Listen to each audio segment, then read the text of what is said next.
Morning, good afternoon, good evening. I know people from different parts of the country or maybe the world are joining in. So welcome to all of you. And let me start by thanking the Informs Diversity, Equity and Inclusion Committee for organizing this three-part webinar series focused on DEI in the STEM fields and beyond. I'd like to especially thank Drs. Carolina Vivas Valencia and Anahita Kojandi for inviting me to moderate today's panel. A few logistics before we start. If you're not speaking, please mute yourself, and we will have the chat available for questions and comments. Let me get started with a few brief introductions.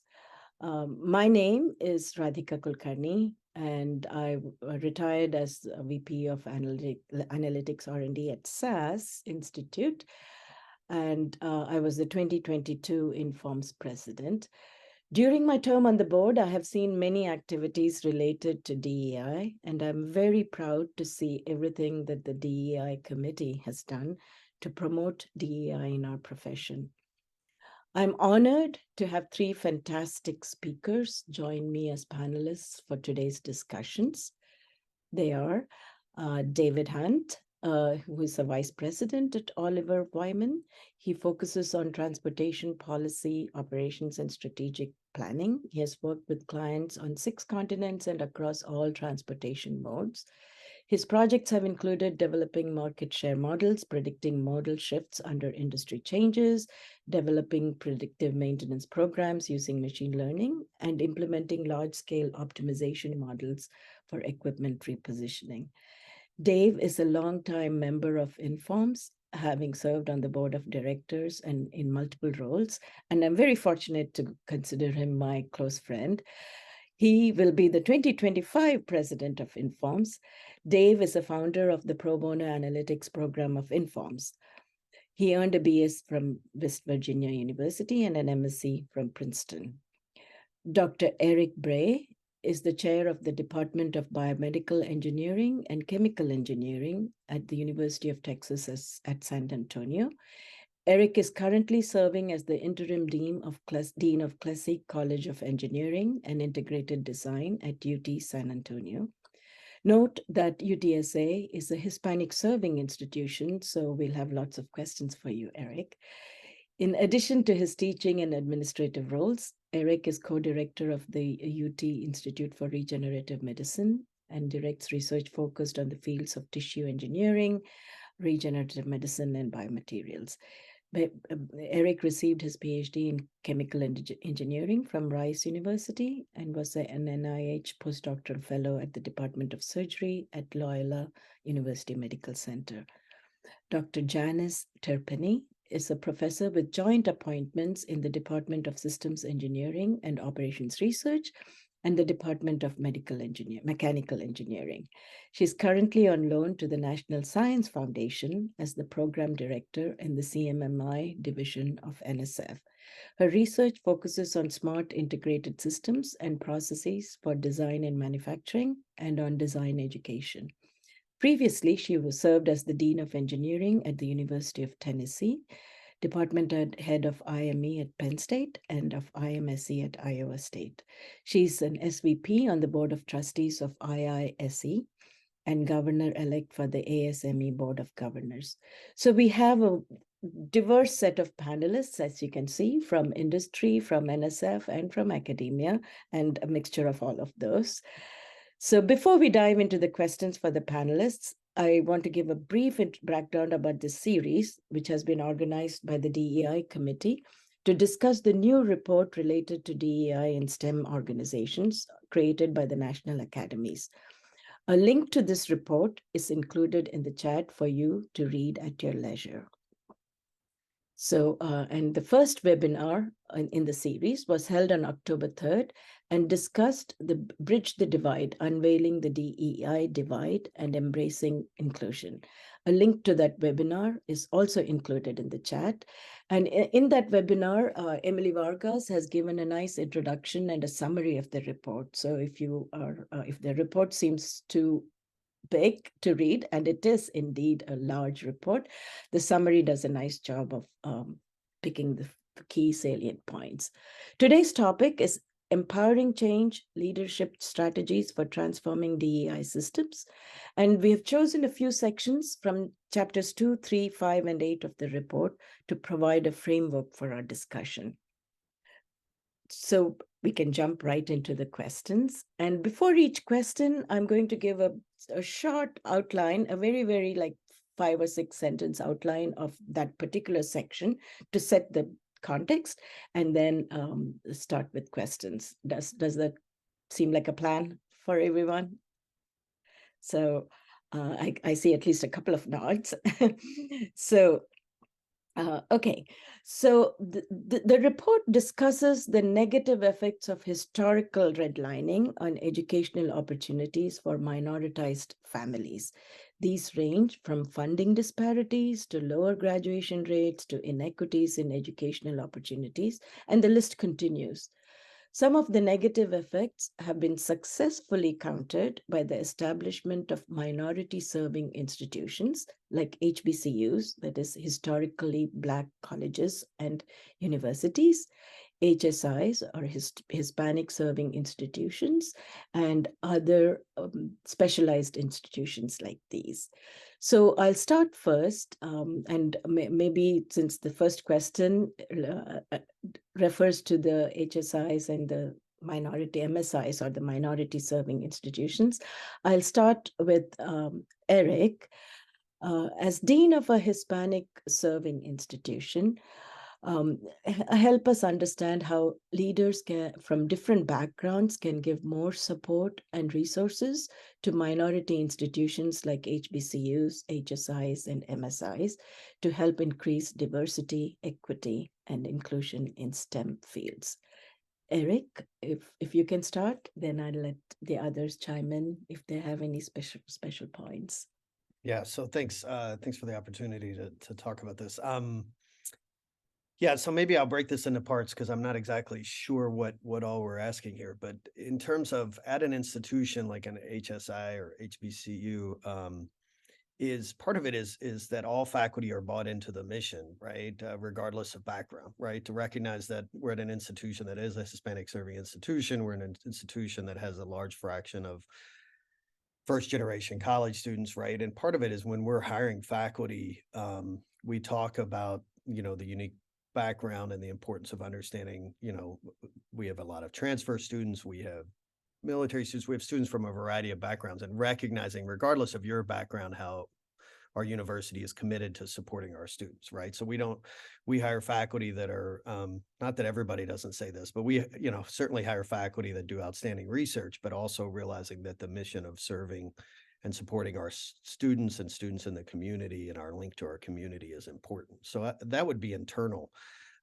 If you're talking about kind of collaboration with other institutions, I would say one of the things is not to approach it like you're helping us out, right?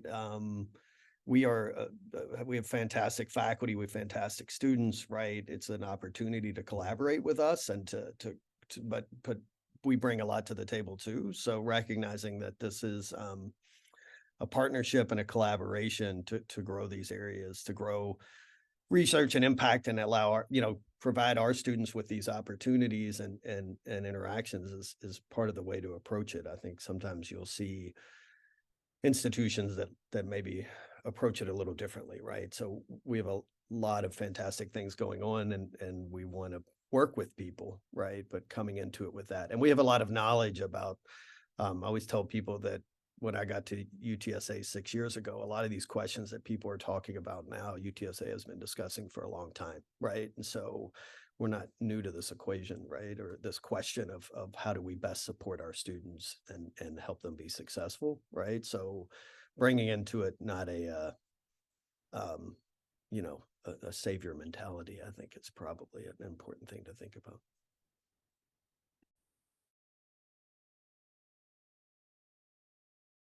I don't know if that's enough. I can keep talking. No, those are great points, Eric, and thanks for sharing those. And I guess some of the topics that were discussed is, we can't have it can't be just the purview of just the minority serving institutions to be doing this. How can other universities in academia, etc., also learn from them? So, Janice and Dave, do you have anything to add on Uh, those? Did we lose something, Gina? Yeah, so I'll go ahead if that's okay. Yes, a great job. So interesting. Of course, it's about having different backgrounds and how do we bring support and resources. And of course, collaborations are a big part of that, not just amongst universities, but with industry. I know that this is part of other questions too, as well as community partnerships, right? I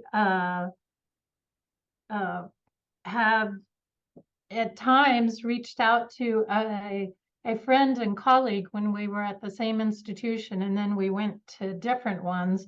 And this colleague became a department head and now has risen through the ranks at a HBCU. And so it's interesting the sensitivity of, it's very important to approach in a very positive way, and not that you're going to save the other institution.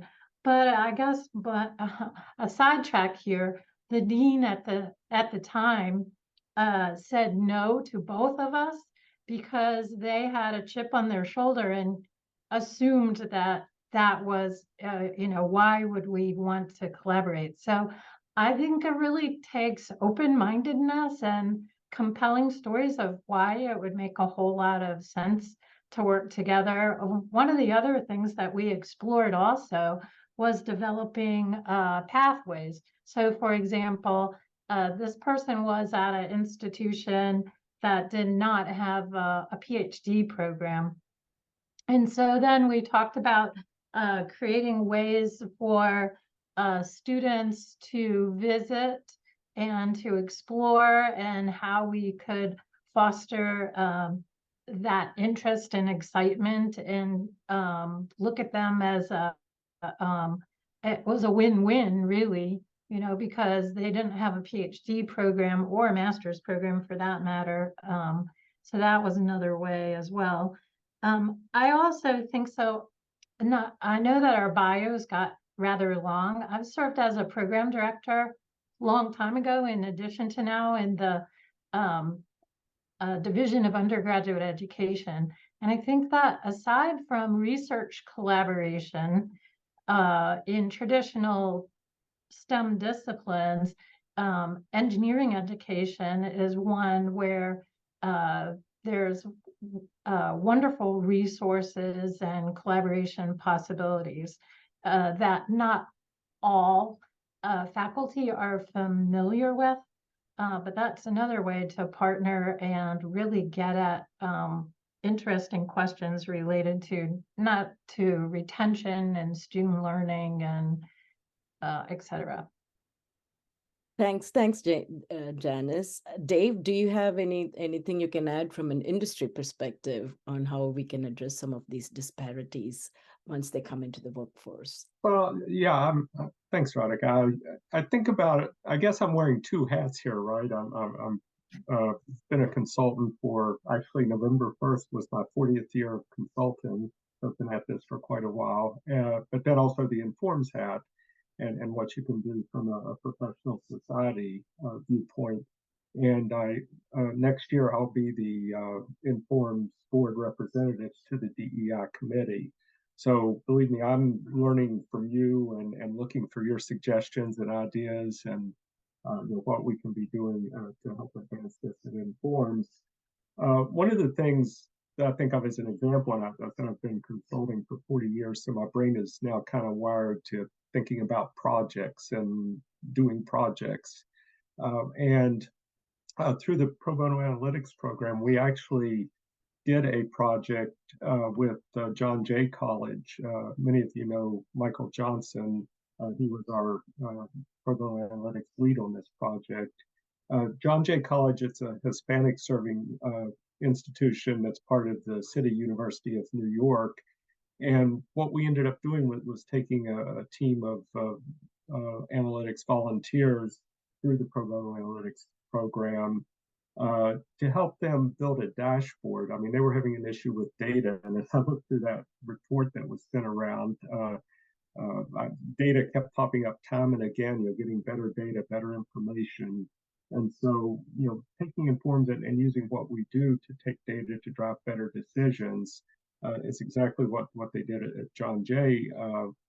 The staff was really looking for better information on on student outcomes, that they could disaggregate by different types of students, and better ways of predicting when students were running into trouble, and trying to prevent that to help improve graduation rates. And so we were able to build a dashboard for them. But the reason I'm bringing this up is that through organizations like Informs, we can get involved if there is a need. I know Eric said, we're don't approach them as we're helping them, but but there are opportunities, if there are needs for organizations to step in. To me, that the best collaborations are when we can get some experienced analytics volunteers working with students at the university, to give them practical experience in building things, and then demonstrating and leveraging what we do best at these institutions. But I just bring that up as an example. Great examples, Dave. And I think that's kind of related to some of the, about providing examples to people who've come from these underrepresented communities, etc. The report talks about how we can help them in the STEM fields by creating access to high status relationships. And we all know mentorship plays a huge role. And one of the problems we have is that there's lack of mentors for people in the underrepresented communities. And, a key challenge is there are few minoritized faculty, so they're overburdened as mentors. So how can we build, how can the STEM organizations build relationships with groups that support minoritized talent? Can you talk about some virtual groups? And, I'd like to start, maybe this question, I'll start with Janice. What strategies have you found most effective for connecting minoritized students to high status mentors in academia? And how can we expand mentoring capacity when there are few faculty available? You've been in a lot of institutions, and so I think you have a broad perspective that can help us here. Yeah, so I think that there are times where there are possible collaborators all around us that we don't realize. So for example, our alumni are a huge asset. So for example, when I was a department head at Penn State, very, very engaged alumni who were always searching for ways to stay connected. So in conversation with them, they actually created a mentoring program.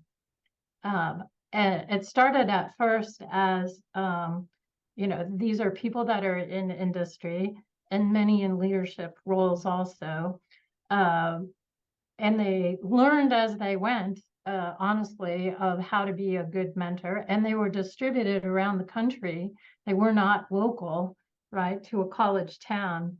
And so we had put out messages to the students of this opportunity, and they could sign up, and we put out messages to alum, which there are many, and then created this partnership with them. And this alumni group actually year after year would win awards with the Alumni Society for the university. And then they created, we did annual get-together kind of things as well, so that they could meet in person, not just electronically. And then they also created a job shadowing opportunity. So if the students wanted, it was spend a day with your mentor in their job. That went over very well too. And again, there's lots of logistics to work out each time, but this was always a a group endeavor. I also think that there are lots of opportunities that we can create in our professional societies, right? Whether it's informs or others, like IISE, ASME, NSBE, SWE, SHEP, you name it, at the professional level. And so it's our responsibility, I believe, to be engaged in those kind of opportunities that bring leadership within the professional organizations, which could actually be, in their day job, of course, employed. So the more opportunities, and then connect this to local student chapters to partake in them as well. Great points, Janice. And, I think we've all seen examples of these in our professional organizations and also our institutions, I guess. So, Eric, can you talk a little bit about how leaders can work together across society, across their different roles, so that no matter what race, the students have equal access to mentoring, networking, and professional development? As interim dean at the HSI, I'm sure you've seen how it has benefited to have people in the university, but they also look at other places too, right? So can you talk a little bit about that? Yeah, I think as Janice mentioned, alumni is a good focus, but also maybe David will talk about this, but industry connections. So sometimes industry, even sometimes some of the best mentors we have are people in industry who are looking for this opportunity that they don't have, kind of a unique opportunity to impact students, right? So broadening who is a mentor. We have a program for first generation college students, right? In our own college, so in the Klesse College, where industry mentors sign up to work with first generation college students, right? To help them understand, maybe some of the things that might come, that they don't recognize or haven't thought about or not looking at, right? So kind of engaging the community with a very specific targeted audience, right? And also communicating, this is what we expect from you. I think the other side, right? The question had a component of, how do we mentor students from diverse backgrounds when maybe the faculty aren't reflective in many cases of that background. But again, I think it goes back to what I said earlier, is that this is all of our mission, right? All of us should be mentoring, right? So certainly there's value for students to seeing themselves in faculty, right? And that's an important thing. But at the same time, it's my job as a senior faculty member who's in a position to support students, right? To make sure that we're mentoring all students, right? And that we're creating these opportunities. And I think really trying to think through making sure these opportunities are available to our students, right? And helping them find these, right? So building it into the system too, I think it's great to have organizations involved, but sometimes we have to help our students recognize that they need to be involved in these organizations and where the value is. I always tell people sometimes what we think is intuitive, we forgot that somebody had to help us figure it out, right? So how do we help students understand the importance of these relationships, right? And so provide them, but also help them understand that this is why these exist, right? This helps open doors and create opportunities by building these relationships. So I think some of it is on us for marketing and communication, and helping people understand, and then also on us to build a bigger mentoring pool. It certainly shouldn't be on our junior faculty just because of where they're from or any other kind of demographics, that they are the ones that are dealing with this, right? It's all of us. That's very true, right? Whether it's MSI or just a non-MSI university, it shouldn't depend on just the few people who come from those communities to share the burden. It should be something that's shared across the board by all the faculty, because it is important. Dave, from both two or more of your hats, please add some more wonderful examples or any points you would like to add. Okay, of course. Well, from the informed standpoint, of course, we have the mentor match program, and they keep tinkering with that and trying to improve that. But certainly encourage students to sign up for mentors through that program, and we'll uh, put some uh, calls out to the volunteers if we don't have enough mentors. I mean, that sometimes becomes a problem, but certainly it's a great program, and I've been a mentor to a couple of students through that program. Actually, I enjoy it. You know, the mentoring goes both ways, so it's not just me passing along my years of advice. I learned so much when I do the mentoring programs. I really enjoy them. But the other thing I'll mention, you know, from an industry standpoint, we do a lot of internal mentoring as well. So, you know, we get young consultants that come in from all backgrounds, and then try to shepherd them through how to be consultants, how to work with clients, how to work on teams, and just all the pitfalls that come along with being a consultant.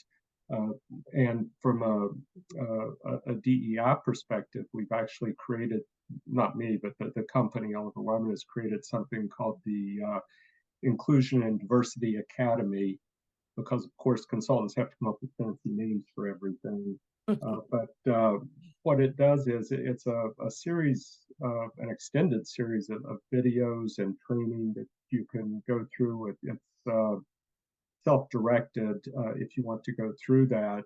It helps to build awareness and professional competency when working with project teams, but also it helps to give more consistent and impactful messaging for external communications. Like if you're on campus recruiting, then you have the proper messaging. They continue to update the training as times change, as terminology changes.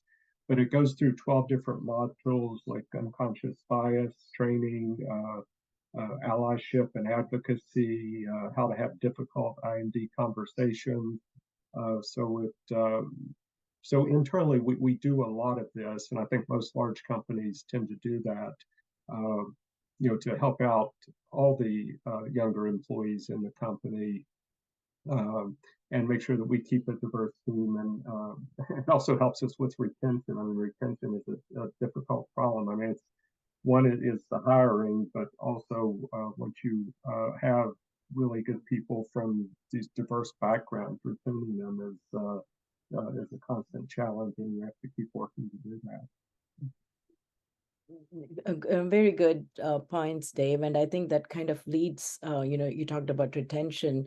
One of the key aspects for retention, and, you know, whether people stick to the field or not, is, you know, opportunities for promotion and advancement, whether it be in academia or industry.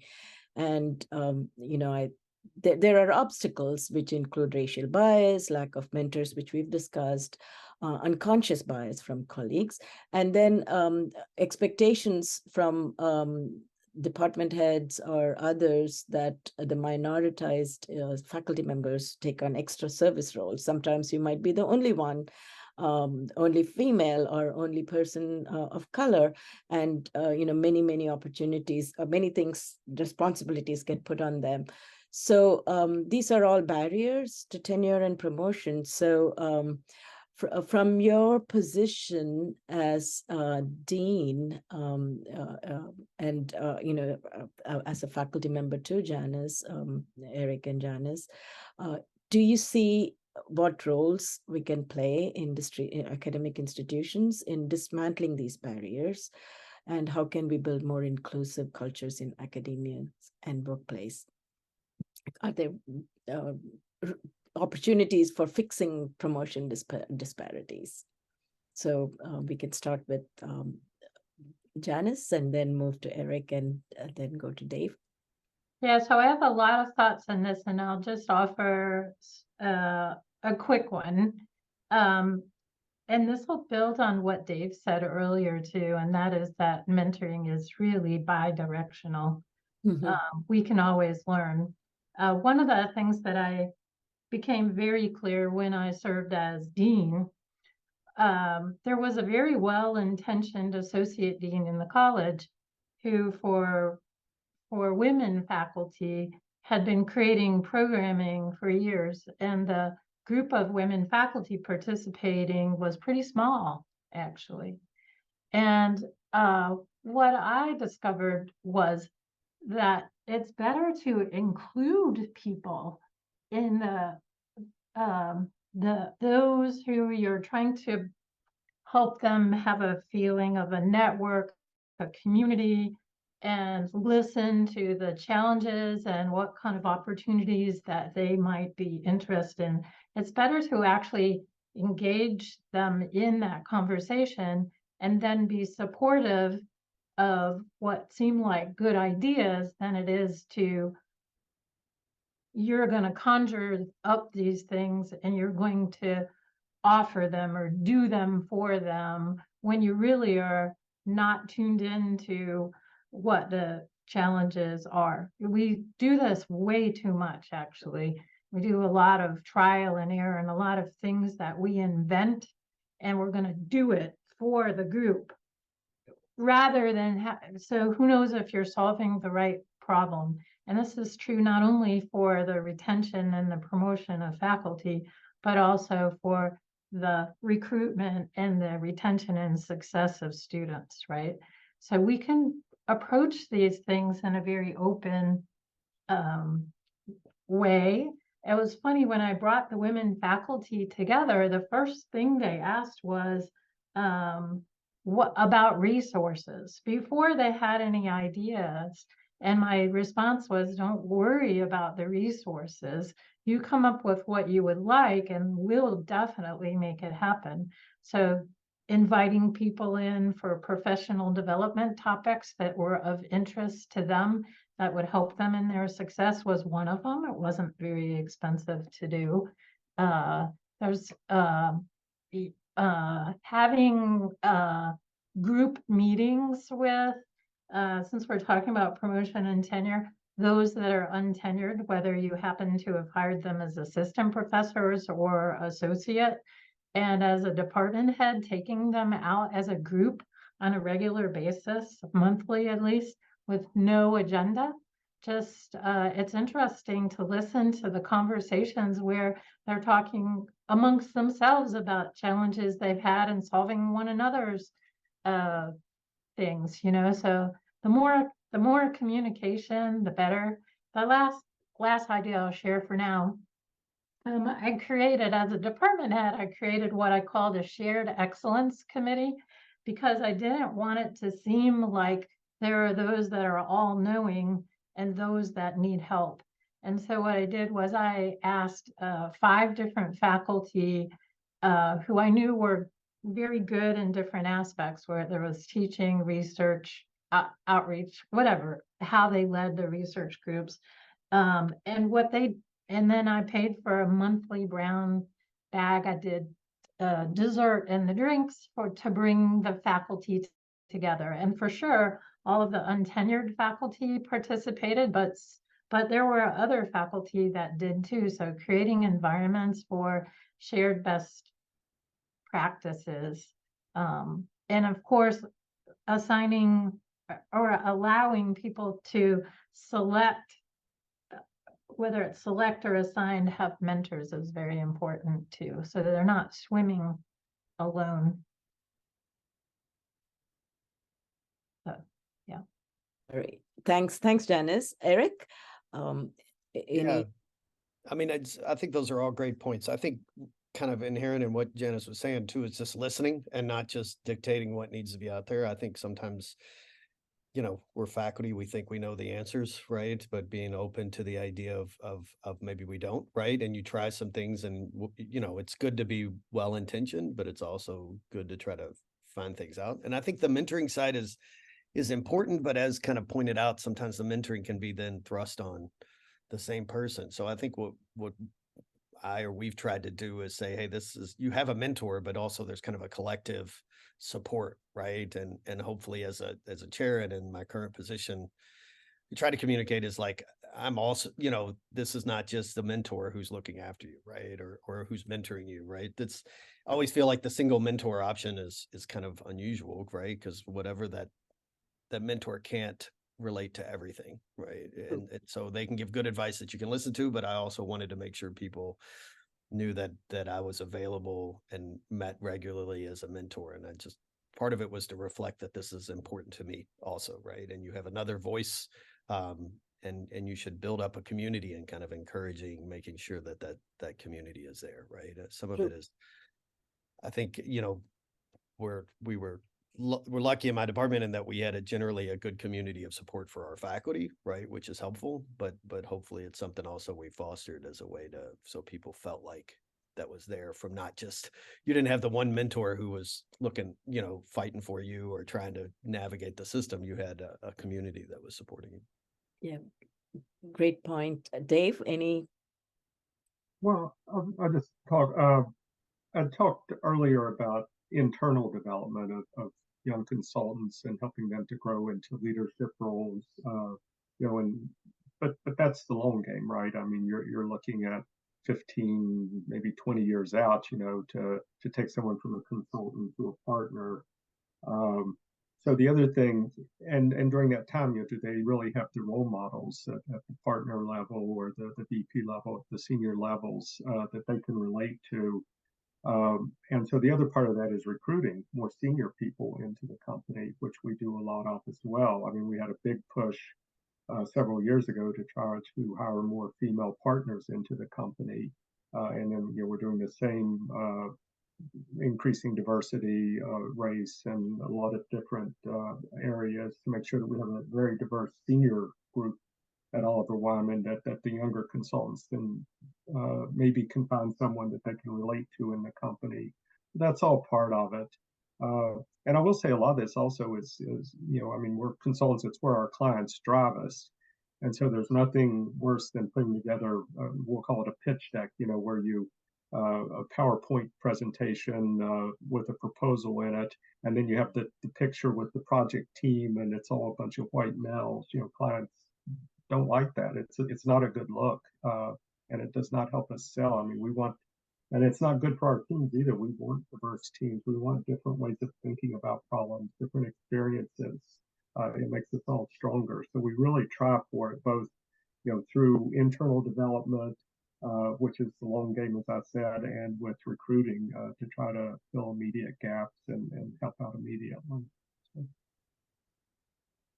I don't have no idea if that was anything related to your original question, Radhika. I think, in a way, all of these topics are very related to each other. So it's hard to actually distinguish what answer corresponds best to which question. But I think all the experiences and examples will help us move forward together. And I really like the points made about keeping communications open and including people whom we are trying to help in the decisions that we take on how to help them. I think those are some very good points. And if I'm addressing the audience.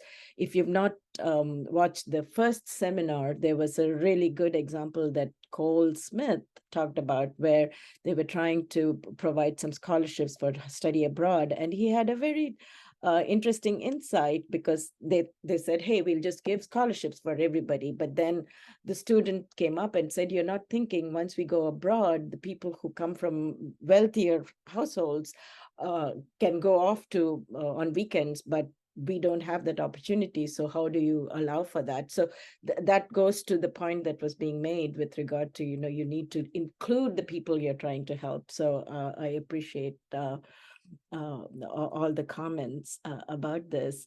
There were just a couple more specific areas which I thought we might touch on for a few minutes before seeing if there are any audience questions.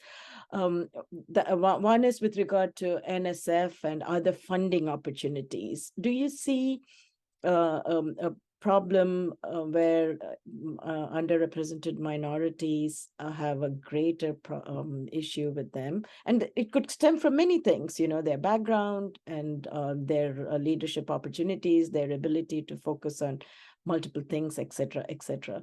So how can we help that we equal, level the playing field, so to speak? So Anyone wants to take that first with regard to funding? But can you refresh me? Which question was that? This is mostly about underrepresented funding. How can leaders collaborate across sectors to address and rectify funding inequalities, specifically ensuring adequate research support for research led by underrepresented minority groups in STEM. Yeah, so let me just give you a little bit of background, maybe that is not realized. NSF actually does a lot of analysis on a regular basis to understand disparities, to see where by state, by ethnicity, by race, by gender, by you name it, there's a lot of analysis going on. And I think in response to that, we do a lot of, many of us do a lot of outreach. So for example, if a person is at not a Research One institution, then the chances are a bit higher that there's not the same infrastructure at their institution to help. It could be that they have a heavier teaching load and that they are less knowledgeable about what does a good proposal look like. They could be from an upscore state, et cetera. So we're doing more and more outreach to in person, if you will, contact based on the analysis that we have. We can flag certain institutions or by region, et cetera, and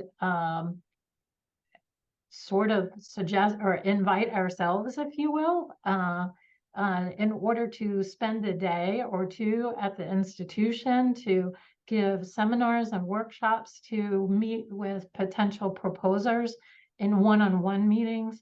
This also happens at professional meetings too. So for example, at the annual Informs meeting recently, several of us gave a number of talks, and we do this at many actually. Collaboration will go back to, I'll take the NSF hat off, but collaboration is a very good thing. And again, I'll go back to what Eric said, and that is look for where there's a really good synergy, right? Like what your expertise is in, it's I think gone are the days where honestly, we see not that many single PI proposals because most problems have enough complexity that would bring different disciplines together, right? So regionally, even if it makes it easier, you can look for collaborations, and that's with industry as well as with other academic institutions. I do know that our nation, even though I try not to pay attention to all the bad news because it can be so depressing about where our priorities are or aren't.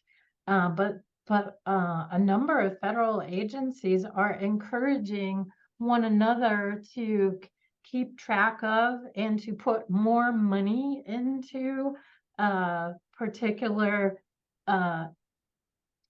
opportunities that we know will diversify the talent pool. And that's of not only the faculty, but of the impact on the institutions. That's great advice and great input, Janice, about what NSF is doing to address this issue. As interim dean and as a faculty member, Eric, I'm sure you have some experiences too that you can share with us. Yeah, so broadly, I can't address the thing I really want to address, which is more funding for all of our agencies. I think that's a huge challenge because the funding levels are low, which then creates this enhanced competition, which then certain groups tend to be more successful from certain institutions. I mean, granted, the NSF does a lot and programs are trying to address it internally, but I think just having a higher funding rate would be helpful. Maybe that's because I got a recent review back, but but more broadly, I just think some of this goes back to, I mean, Janice brought this up in collaboration and mentoring and everything else, right? Is understanding how to navigate these processes and having mentors who commit the time and collaborators who recognize the opportunity in the collaborative space and can kind of, it's not a there's an art, there's a talent, there's an understanding of how these processes work, and really having the senior faculty that can have been successful to work with junior faculty or review grants or commit to that. And I think that's where a lot of societies do different things and programs around that, and getting out and talking to program officers and understanding the process, right? I think one of the challenges is just people in general will just write a grant or without as much support or mentoring. And if you didn't come from an environment, some of us, some people had advisors that were postdoc advisors or senior faculty that are working with them. So the more you have that, when you first write your first grant, I mean, who knows what's going on? I don't know that I knew what I was doing, right? But then you start reviewing grants and you see, oh my God, this is what people are doing. So the more mentoring you can have, I mean, a lot of it maybe goes back to that side of things and that commitment to mentoring broadly. I think, we have a natural tendency, some of the more, successful senior faculty, you have your community, you have the people that you trained. So broadening who you train and who you mentor will broaden the number of people that are competitive and the types of people that are competitive or the backgrounds. True. It goes back to mentoring and the pool of mentors available, as always. So, I'll do one last question. Radhika, if I could Yes, just yes. Sorry, contribute to Dave. that a little Sorry, bit. I didn't mean to That's cut you okay. off. Go I was ahead. just saying, no. There is funding from industries. And one of the things I used to do at Informs was to try to get the academic community and the REL application section together. And there were connections made there, and and some funding. I mean, there's some great problems in the freight rail industry, and so there were academic collaborations and some funding of students and things that went on. But I will say that you have to get people in the same room and get them talking for it to happen, and it's all through networking and connections. And you tend to go back to the same people, the same universities where you've had success in the past. So the challenge really is trying to break into new university. If you're trying to break into a minority serving institution, for example, you need a champion in the company that's willing to drive that and make it happen, or you need a champion at the university, or actually a champion at both to make that connection. And so it's trying to build those new networks. That really is what the challenge is when you're doing this. For any of the Yeah. industry, just as a quick point, and for any industry that is looking for a champion in a university, I am the champion at the university for our activities. Noted. I am happy to work with to That's find the right great. partners on our side. Okay, so Yeah, we've got a match there. So could I, there are two comments I'd like to make. Sure. And let's go back to the one about how to increase research funding too. I love to tell, so I actually worked in industry for 9 years before I came back for my PhD. I'm also a first generation college graduate and have been the only female in my first faculty position, the first department head at 2 places, and the first dean at 1. So but one of them, based on my knowledge of how the real world works, having been in industry, I'm tainted for life. And I'm passionate about research, fundamental, but also in engineering education. In academia, we look at the world in a bucket system. And by that, I mean, we separate and we measure and we evaluate people based on teaching, research, and service/outreach. We have 3 buckets. I don't believe in the bucket system. I think that it should be a very integrated approach. And so, for example, suppose that we have faculty who are being asked to do way too much service because they're the few that might be able to relate to the students, both the ones you want to recruit and the ones that you want to retain. And you're wanting to be engaging in your teaching so that you'll be effective. And you also need to be effective in your research too.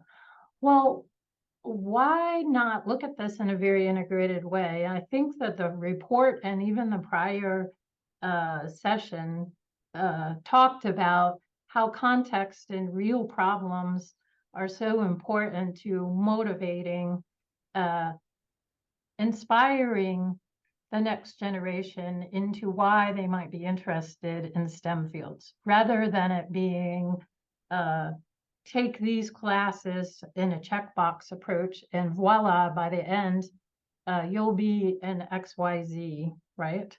And so community partnerships and partnerships with industry provide the context. You could do some interesting research questions related to student motivation and retention. You can get NSF funding for this kind of work, right? So now you can publish, you can have scholarly work in it, you have outreach because you're impacting industry and community partners, and you're affecting your teaching. So I think looking at things in a very integrated way is important.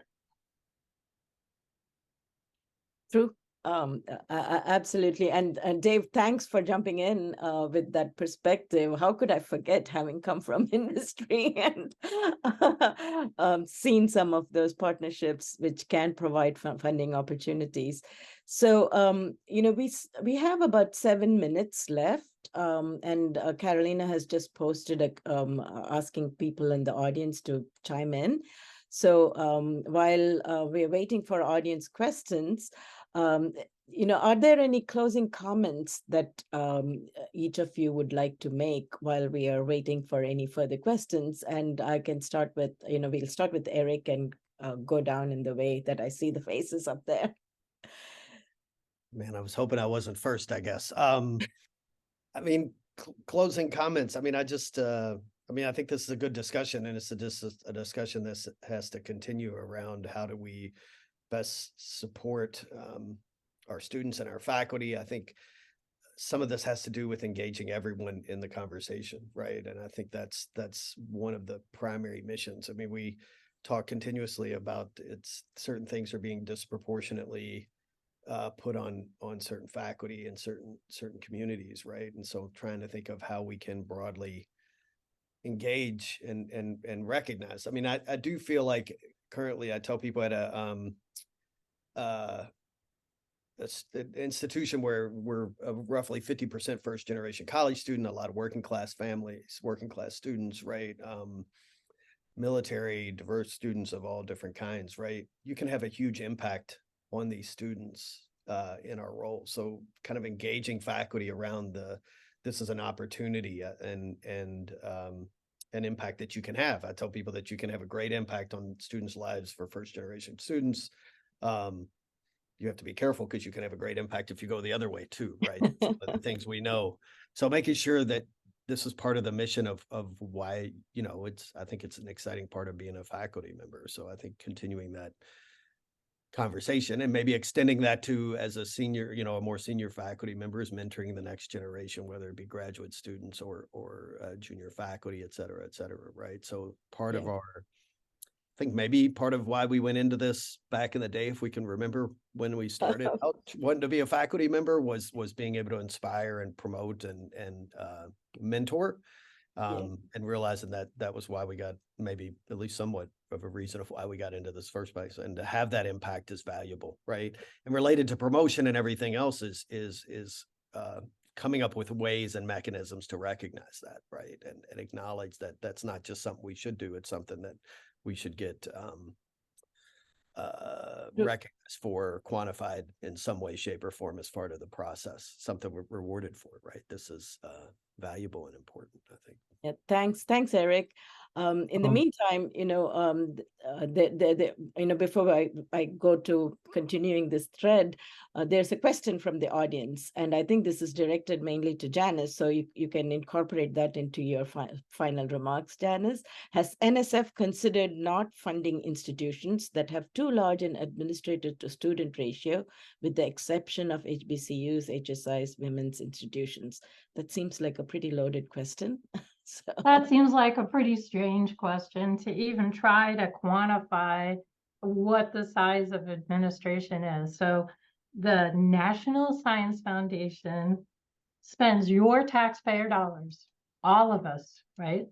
And we are invested in advancing the STEM fields in many different ways, right?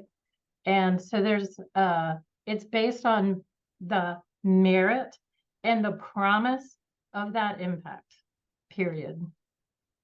We can help proposers to be better proposal writers, better researchers, to accomplish the larger mission for sure. And we can look at where the opportunities lie, both in terms of the context that the needs and setting the priorities, which our nation does, which flows to us from the National Science Board, et cetera, right? But, and we can look at where the needs are in terms of different populations and demographics, but we're not compromising the big task of advancing science, engineering, STEM fields for the betterment of society and the world at large, right? Yep. So I want thank you for including me in this. I am very passionate about this topic. I've had the privilege of being at more than one institution that had an advance grant, which honestly led to the institution knowledge and institutional change being significant, that a lot of the practices were just really better for everybody. Volunteer to serve as a reviewer for NSF. Send an email to a program director that aligns with you.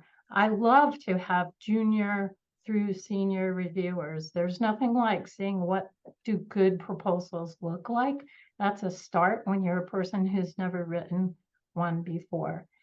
Send an email message, invite a program director to come visit your institution, work with your department or your college, and make it so that there are multiple people that are involved in that visit, because we want to have bigger impact rather than just a single individual, right? Thanks. Yeah. Thanks, Janice. And Yeah. I think we have 1 minute left. And Dave, you can have the closing statement. Oh, okay. Well, I just want to mention that we've talked a lot about college students, but a lot of times you really need to reach out K to 12 and get them started on a STEM path much earlier. And so that's why I'm a big fan of things like the Informs DEI Ambassador Program, where I know there have been some efforts there to reach out to younger students about getting them involved in STEM. And also through pro bono analytics, we've worked with some nonprofit organizations, such as Let's Go Boys and Girls in the Baltimore area, that provides STEM education and support, at a ground level to younger students. And so, we're able to support them through pro bono analytics with some analytics support to help them advance their mission rather than us coming in trying to reinvent something. So I think there are a lot of opportunities, and we really should be building it and thinking a lot more about how we can reach out to K to 12. And so we drive more students into Eric and Janice's programs. So. Thanks, Dave. And Eric, were you about to say something, or just thumbs up? I was agreeing with Dave. Okay, great. I think we are past the hour right now, and I'd like to thank all of you, the panelists, for your participation and for sharing your insights and comments. And thank you to the audience for joining. And I'm sure, the panelists wouldn't mind following up on a one-on-one conversation at some point with regard if anyone has any questions. I'm sorry to put you all on the spot, so I'm sure that'll be okay. So thanks everyone, and Gina, Carolina, and Anahita, thanks for organizing this, and thanks to the DEI committee. I'd like to say thank you to everyone, and have a happy Thanksgiving, everybody. So